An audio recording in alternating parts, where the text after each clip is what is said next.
Self-concept is essentially the way we perceive ourselves. So self-concept comprises of our perceptions of our abilities, our behaviors, and our personality characteristics. So some examples of self-concept would be that you're an average student, or you're an older sister, or that you're an artist.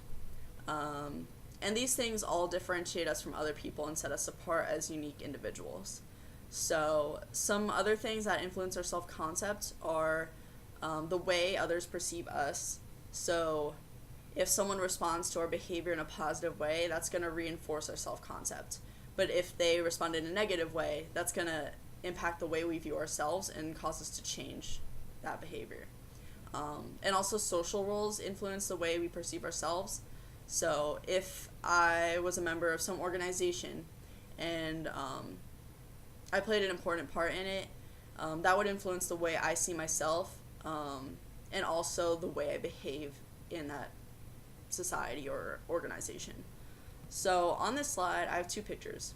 One is of Chloe at a museum looking at different sculptures. That should be on the right.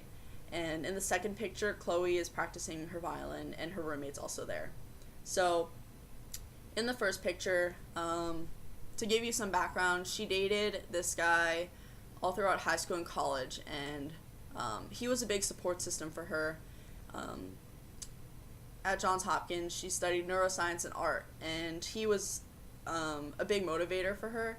He constantly encouraged her and told her she was a great artist, and this really boosted her self-esteem and made her feel good about herself.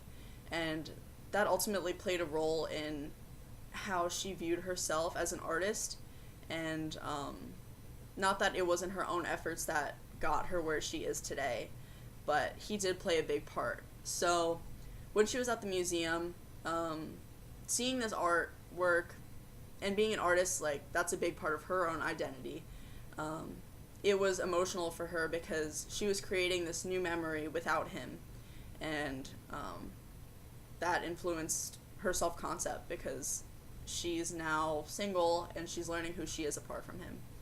So in the other picture, Chloe just started learning the violin, and her roommate Torsten is seen next to her cheering her on.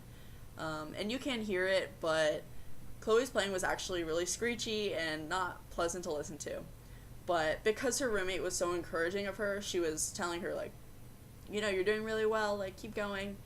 Chloe started to practice more, and this became a big motivator for her, and it gave her more of a positive self-concept because she started to believe in herself and that she had potential. So, yeah, this also increased her self-esteem, which I'm going to talk about on the next slide.